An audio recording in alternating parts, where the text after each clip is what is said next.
In terms of different colors of hydrogen, if you compare blue hydrogen potential and green hydrogen potential, different countries start to pop up.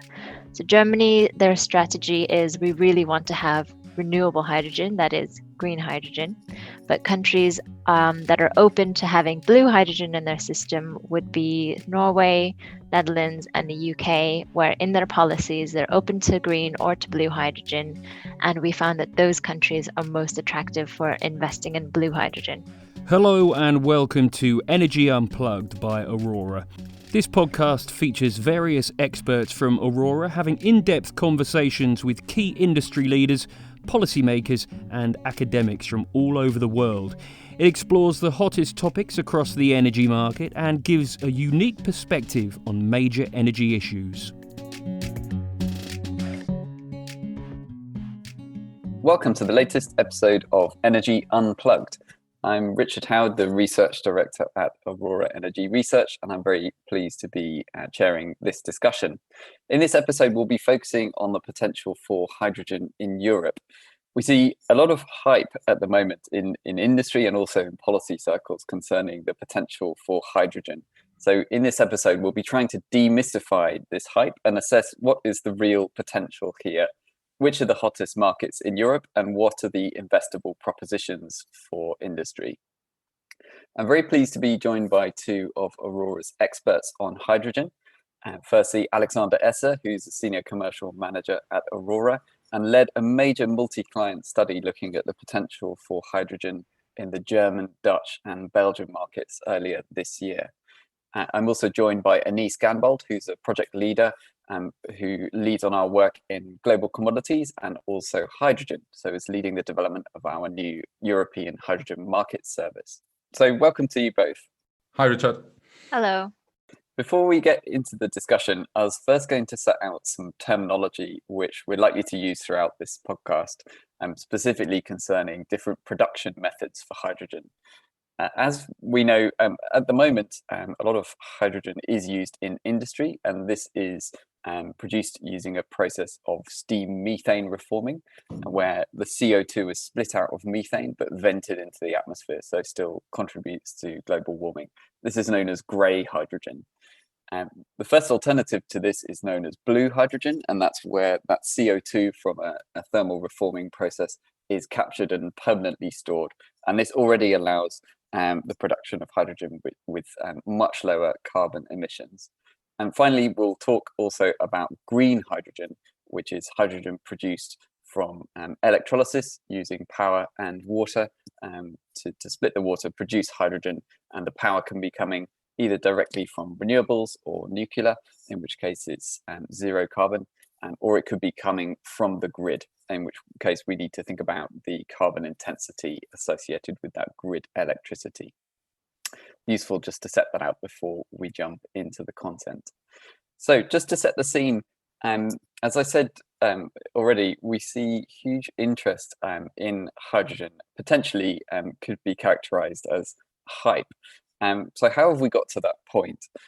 Just thinking firstly on the policy side, we saw the European Commission publish its hydrogen strategy earlier this year, and many other member states, so for example, France and Germany and Spain and Portugal have already defined hydrogen strategies of their own, commonly with targets for electrolyzers and money set aside for incentive schemes to bring the hydrogen sector to fruition.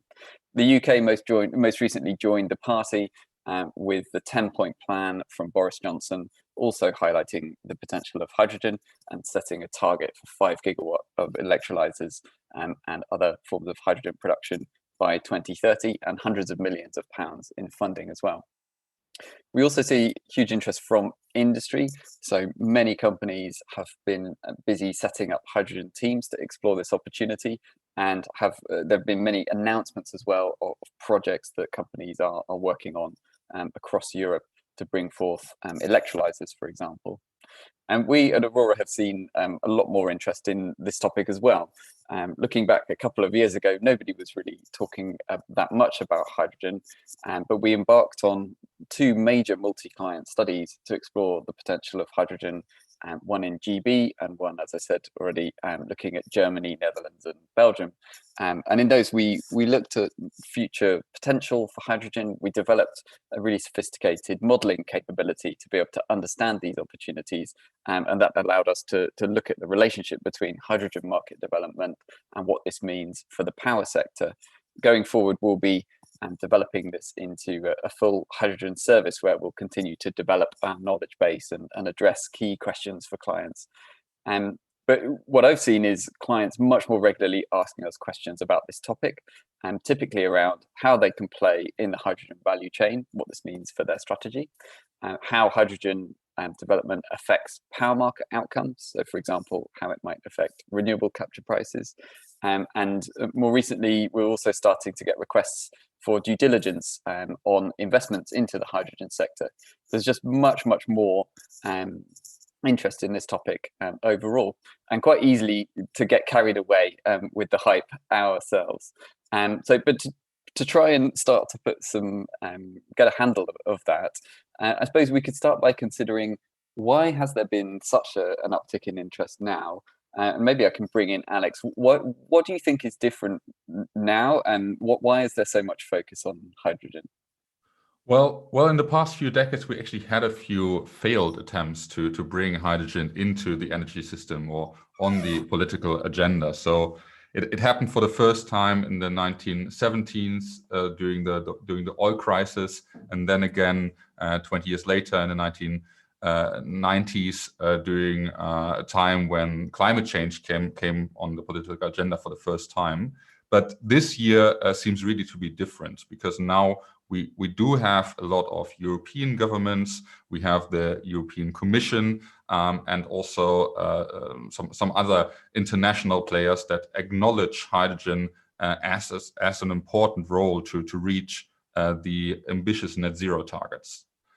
I think personally, it might be a hype at the moment, but hydrogen will be very much needed in this long transition. But we can also be sure that hydrogen will remain basically the champagne of the energy transition. It will remain scarce, it will remain expensive for a while, but it has a lot of qualities that no other technology has. So it's very versatile. It has the possibility to reduce emissions in some industrial processes, other sectors where there are no alternatives. And you can store over weeks, over seasons, and here it stands in a direct contrast to batteries. So hydrogen is very much needed and will play an important role in the energy transition. And this has been now acknowledged by the different strategies. Do we need, would you say that we definitely need hydrogen to get to net zero? Or to put it another way, what would happen if we didn't have hydrogen in the mix? What would the alternatives be? Yeah, it really depends on the sector you look at. So for some industrial processes, there are just no alternatives, or the alternatives are much more expensive. Same also for some transport classes. So if you look into aviation, if you look at the long range trucks, where hydrogen will play an important role. The other sectors where there is rather a bigger question mark to it. So for example, using hydrogen again in the power sector. So by converting it into electricity, here we have actually several low carbon alternatives, such as power plants directly connected to CCS, or biomass in countries where there's a lot of biomass supply, or also nuclear for some countries. So here it's rather uncertain, but for some sectors it's you can be pretty sure that hydrogen will play or must play an important role if you want to reach net zero.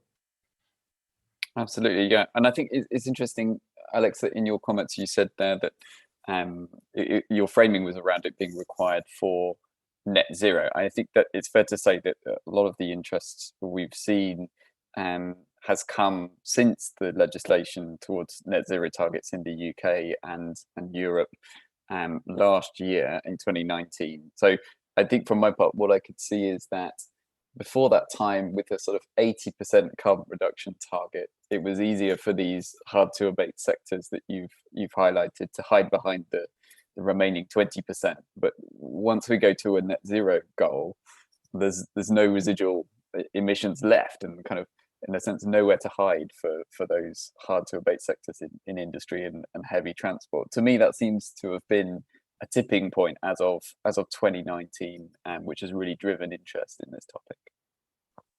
Indeed, and it will likely continue. I mean, if you look at what happened in the last few weeks, you have now Canada committing to net zero. You have China later, but they're still committed.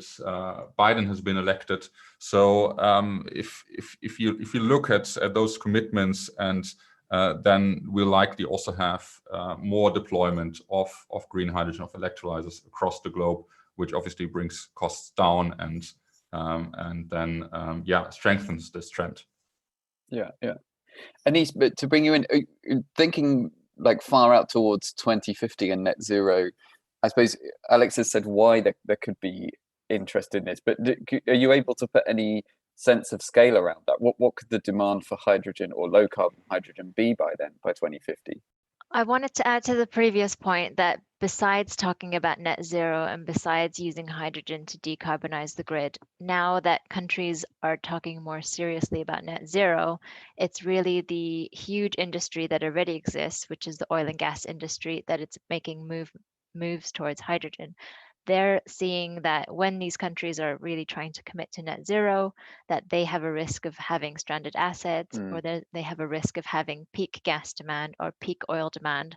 So we've been seeing big oil and gas suppliers, or even people who are involved in the supply chain, so building gas turbines, for example, they're seriously now looking into hydrogen or synthetic gases in order to continue their business. So like an existential threat to them. I suppose gas networks would be another example as well of seeing this as a route to continue doing what they're doing. Exactly. In terms of sizing how much demand we could have or how big the hydrogen industry could be, we looked at how much it could be in Europe in particular.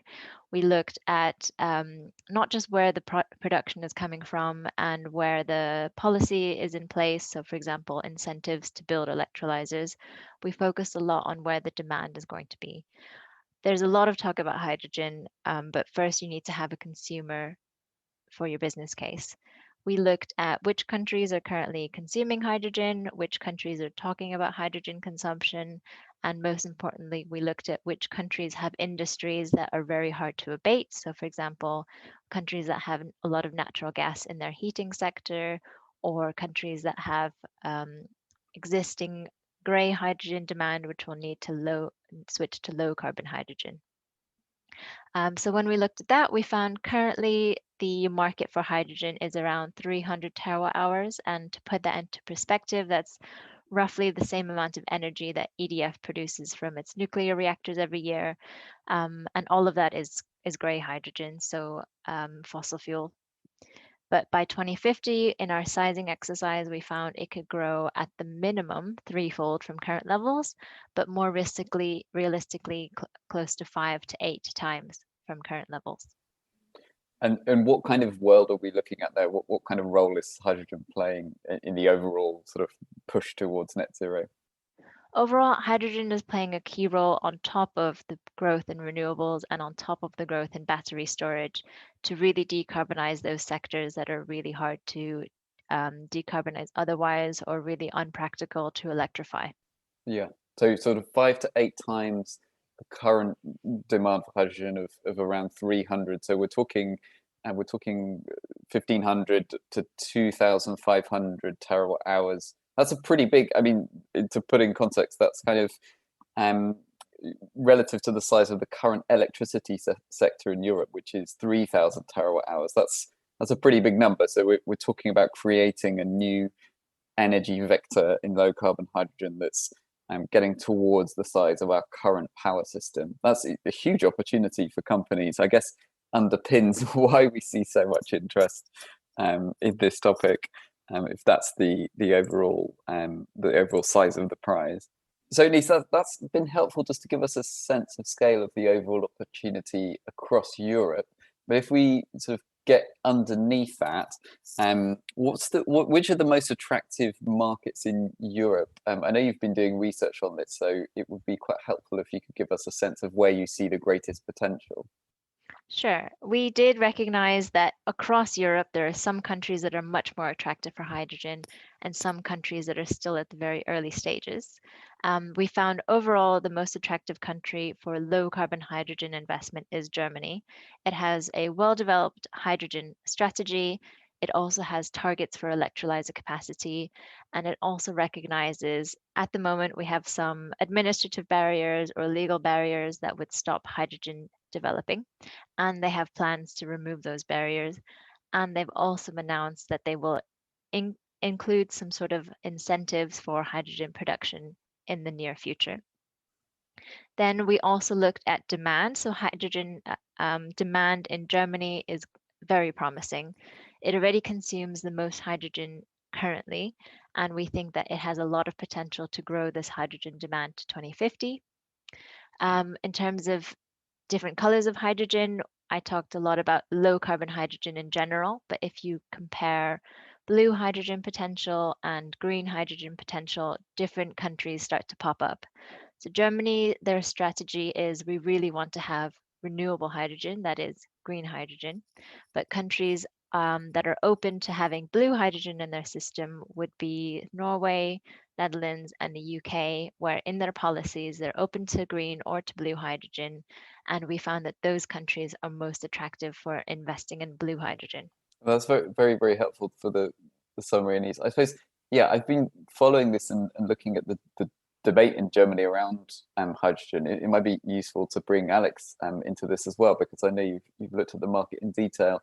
There does seem to be this focus on renewables derived hydrogen within Germany, almost to there's a sort of very little mention of blue hydrogen in the German strategy. Do you think this is the right approach? Can it work in Germany to continue to pursue this approach, or does Germany need to take a slightly more broad brush approach in the future? Yeah, Richard, I think that's very interesting and remarkable how different the opinions are actually across Western Europe. So Anise has mentioned already Norway, Netherlands, and UK, they are rather agnostic here. And then we have other countries, Germany probably leading this alliance, that are very opposed to blue hydrogen and only see the green as the long-term solution. And I think I can understand both sides and the argumentation of both sides. I mean, first of all, there's a big upside for blue as of today, as this is much cheaper than green, but it comes under several caveats. So CCS, which is needed for blue hydrogen, is still not proven at scale, and hence there are some open questions left also regarding the costs. So, for example, insurance. Will there be additional costs for insuring against leaks? How will this be accounted for? What is the likelihood of a leak? What is the cost of fixing a leak? For example, recapturing the leaked CO2 by direct air capture. So those are points that have not really been proven yet. Also, what will be the price of storing CO2? I mean, we know what the costs are roundabout. But in a system where CCS becomes a bottleneck, or where not enough CCS reservoirs are available, price doesn't necessarily mean cost. So there could also be an additional item here that makes blue more expensive. And another argument that is often made is we have to look at the demand side. So this is where the color really matters. So, for example, imagine for blue hydrogen, you need to remove the C atom during the reforming process. But if you consider re-adding a C atom to turn the hydrogen into synthetic fuels, that doesn't make any sense. Of course, there are many applications where pure hydrogen is needed, in steel making, in the ammonia production, in fuel cells, but for all the synthetic fuels, you actually need to re-add a carbon-free C atom. And here, green must be the basis. And I think that's also an aspect that is often overlooked. Personally, I think we should be more technology agnostic at this stage. especially because there's a lot of CCS potential in many countries that are opposed to CCS. Germany being one of them, with large offshore reservoirs. Yeah. And then over time, we'll have to see which technology will make the race. Yeah. I suppose a connected question to that is, would there even be enough renewables capacity if Germany wanted to pursue a strategy of only looking at renewables-derived hydrogen? Is there enough space to build that much renewable capacity in the first place? Yeah, that's also a really good point. So, I mean, we've calculated several scenarios, and one scenario which we labeled green push, where we ban basically the production of blue hydrogen after a transition period. Here we need to, in such a scenario, we need to build our renewables up to their geospatial limits. So all the space will be needed, and this is pretty extreme. And if you look at the NIMBY concerns as of today against onshore build out, then this will be very difficult to achieve. Yeah. I think another topic which seems contentious in this whole debate around different colors of hydrogen production is around renewables versus other power sources, and it seemed quite clear in the European strategy and the German strategy that it was about renewables derived hydrogen, but that seemed to initially close the door on nuclear, which is obviously much less of a focus now in Germany, but still a focus in the UK and France in particular. I suppose, Anise, it would be interesting to get your thoughts on that. Did the European Commission go too far in rolling out nuclear-derived hydrogen? Nuclear is a good question. In the European Commission's hydrogen strategy, they were focusing a lot on green hydrogen, and then they were also open to blue hydrogen. But since the publication of their strategy, there's been more movement away from being too limited to renewable hydrogen. So, for example, in France's hydrogen strategy, they referred to the term zero carbon hydrogen, which doesn't refer to nuclear specifically, but it opens the way to nuclear hydrogen. And if you look, for example, at France, we assume there's still going to be hydrogen on the grid in 2050 that could be used for producing hydrogen. Then the European Commissioner for Climate Action, Frans Timmermans, said recently, the EU won't stand in the way of governments that plan to decarbonize by using new nuclear power stations. So that was definitely a movement of the EU, not necessarily condoning nuclear, but saying that for some countries, it is a way to decarbonize. Anise, I think that's very interesting and kind of connects to the whole debate around how policies are going to be defined to support hydrogen. So looking backwards at how the power sector has evolved over time, we've had renewable specific targets in addition to decarbonisation targets. We've had lots of renewable specific policies. And I think now looking forward to how hydrogen is supported, quite a bit of thought is needed around how we define all these things. Like, what is even the terminology that we use around the targets, whether we're talking about renewables derived hydrogen or low carbon hydrogen. The whole nomenclature of this needs to be refined, and then the policies built on the back of that. One specific area which I think deserves a lot of attention is in thinking about the carbon intensity of different forms of production.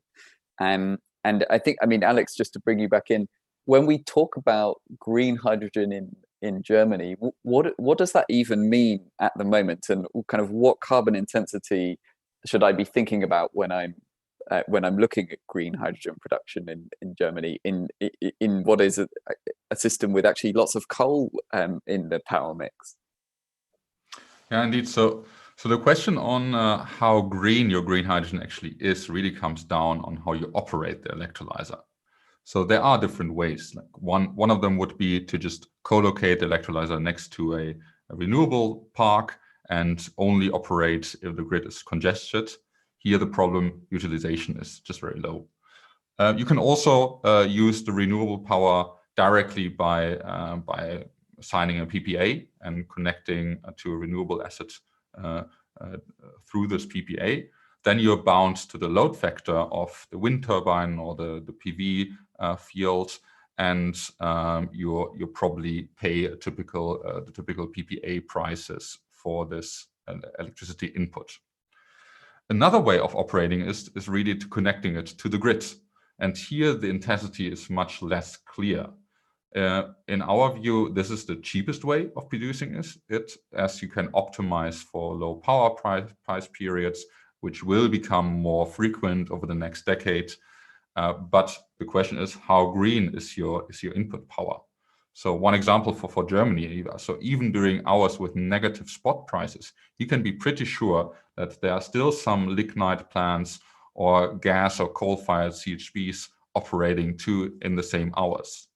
So the power you actually use is not entirely green, but rather gray. And obviously, you can back it up by guarantees of origin to green that power. But if they stem from a Norwegian hydro plant or from a hydro plant in the Alps, you cannot really assure any additionality. So this results in the fact that as of today, a grid-connected electrolyzer has a higher carbon intensity than a steam reformer with CCS, even though you might even only capture 95% of the carbon in the CCS process. So the carbon intensity of an electrolyzer can be around 9 kilograms CO2 per kilogram hydrogen. So what we need here is actually a very clear certification system and a very clear definition across Europe or even across the globe on what green hydrogen is. Absolutely. So it's literally just getting a better handle on what those numbers even are, before we start to overlay policies on top of that and incentivize people to do things in a particular way. I can see a whole industry cropping up just to do that certification and trading of some sort of certificates around hydrogen, which it seems like people are already jumping on. Thinking about business models and propositions then in business, I think this is the bit where it becomes really interesting for us in Aurora, is actually understanding not only the policy development and the overall scale of this, but thinking about what are the opportunities for businesses in the here and now. What are the investable propositions that investors, that banks, and that utilities can take to their boards and actually put money into the sector? Because it's all very well talking about this in conceptual terms. I think a lot of Aurora's clients are actually on the hunt for actual business opportunities now. So, Alex, I suppose you've been looking at this sector for quite a few months now and talking to people across the space.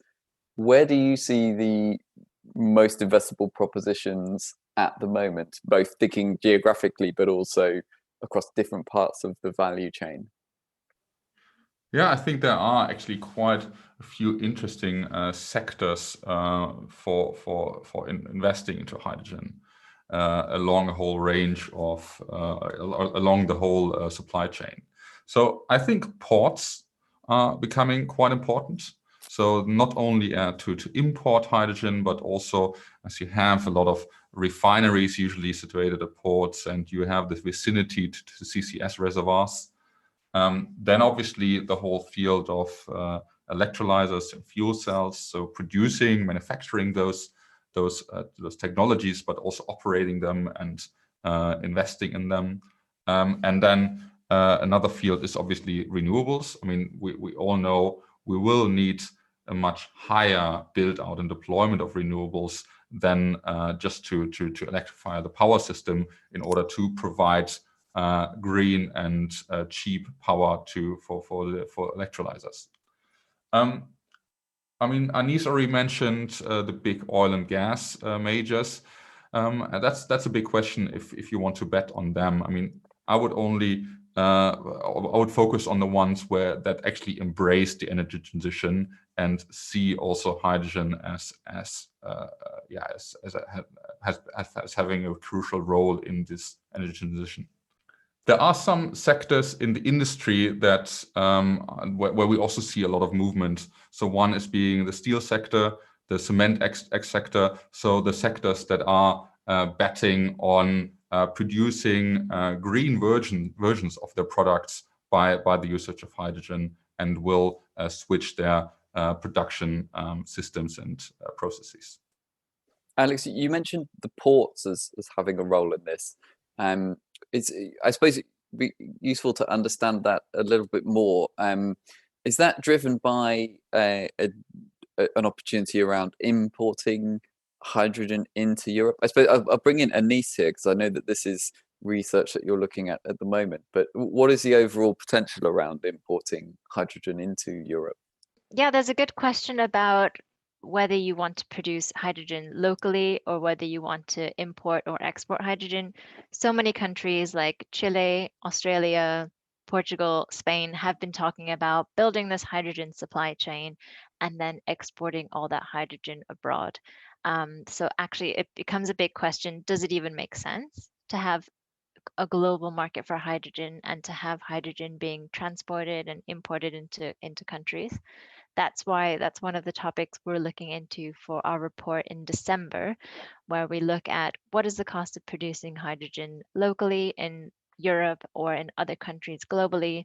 Does it make sense economically to compress that hydrogen, put it onto a ship or put it onto a truck and move it across borders? And our initial findings are that it's actually very expensive, A, to compress the hydrogen, B, to keep it compressed during storage, to transport it itself, and to decompress it at the very end.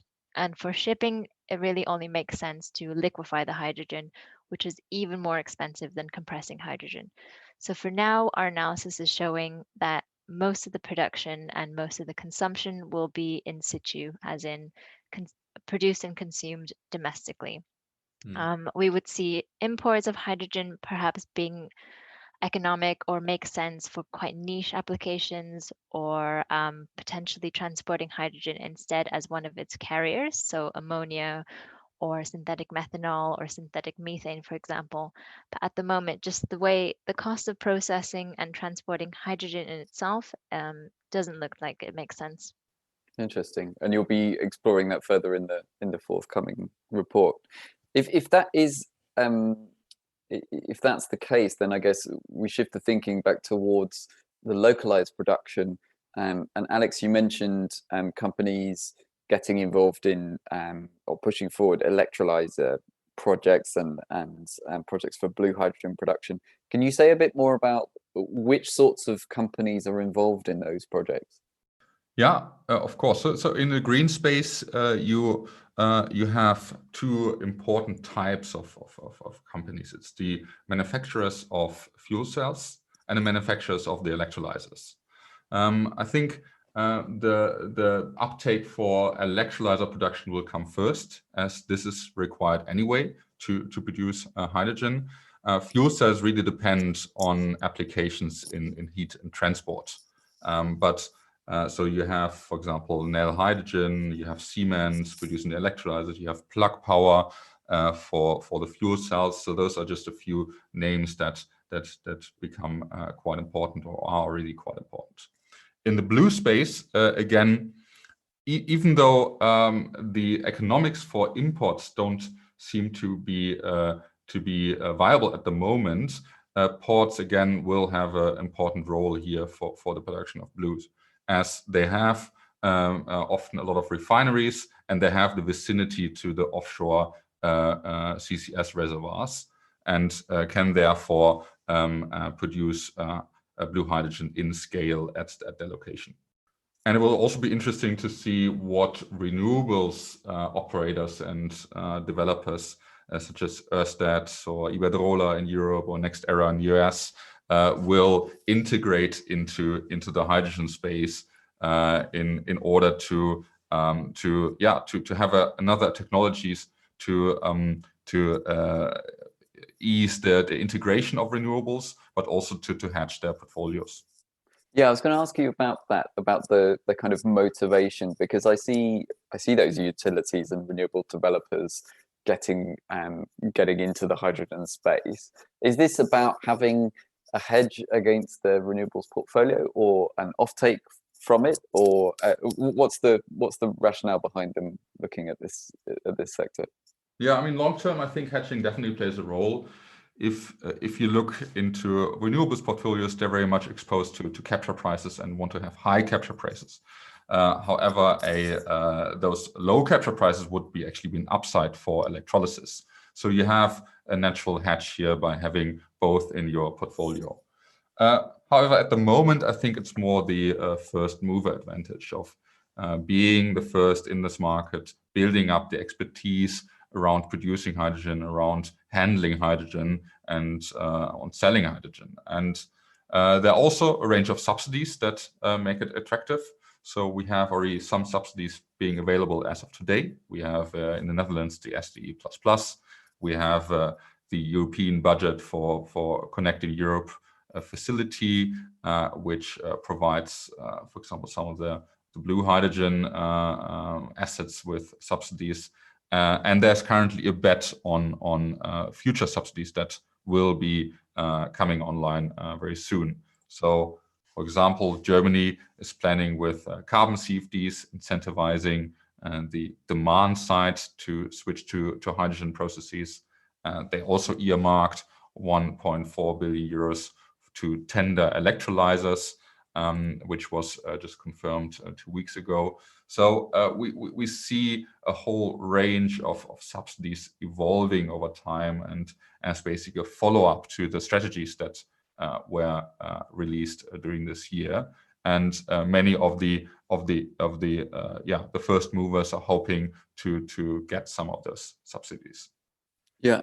And Alex, you mentioned people getting this first mover advantage. I also see the utilities starting to talk about bigger and bigger electrolyzer projects, and I wonder, Anise, if you can say a bit more about this. I mean, we've sort of seen a lot of pretty small scale projects in that's sort of typically less than 10 megawatts so far each, but developers are starting to talk about some much larger projects. Is this about trying to scale up to match to do this hedging as Alex is talking about, or other reasons? It's a mix. At the moment, electrolyzers are pretty small. You said 10 megawatts. Actually, most electrolyzers currently are 1 megawatt or even smaller than that. Okay. But you're right. In the news, you can hear about multiple gigawatt electrolyzers in Australia, even 300 gigawatt electrolyzers. And there are arguments for and against having very large electrolyzers. On the against side, if you think about how much hydrogen a typical consumer takes, let's say a typical refinery in Germany consumes about 80,000 tons of hydrogen per year. And if that were to all come from electrolyzers in the future, all that really needs is a 500 megawatt electrolyzer. And when people are talking about the gigawatts, you have to think about where is your consumer going to be? Are you going to be using your gigawatt size electrolyzer to feed this refinery, for example, and then just exporting the rest or storing the rest? Then you also have to think about the economics of the storage and the transport. The benefits of having really large electrolyzers is that you have just one grid connection, or if you have co-located electrolyzer, you can really use your entire electrolyzer to absorb excess renewable energy, for example. As an example, in 1 hour, all of the UK offshore wind farms will generate around 10 gigawatts of power in a single hour if they're running at maximum. And theoretically, you could absorb all of that power by one 15 gigawatt electrolyzer. So having big electrolyzers co-located with a lot of renewable energy generation, it does make sense. Cool. And it'd be interesting to see how that plays out, that sort of balance between trying to pursue those economies of scale versus the fact that a lot of this demand is sort of in specific localities. Excellent. Well, I think we have covered a huge amount of ground there, and it's been great to have you both on the podcast. I'm not sure we fully addressed the original question of whether this is all hype. I think we've managed to highlight a really wide range of opportunities that companies are pursuing. And I think we've shone a spotlight on some of the interesting policy questions that needed a lot more thought in the coming years of how to pursue this whole hydrogen sector development further. But yeah, we will leave it there. Thanks for both joining me on the podcast. Thank you, Richard. Thank you. That was Richard Howard, Research Director at Aurora, talking to two of Aurora's experts on hydrogen. Alexander Esser, Senior Commercial Manager, and Anise Ganbold, Project Leader for Global Commodities. Do keep an eye on our podcast feed for more in-depth conversations with senior members of the energy industry. The best way to do this is to subscribe on whatever platform you use. Thanks for listening and goodbye.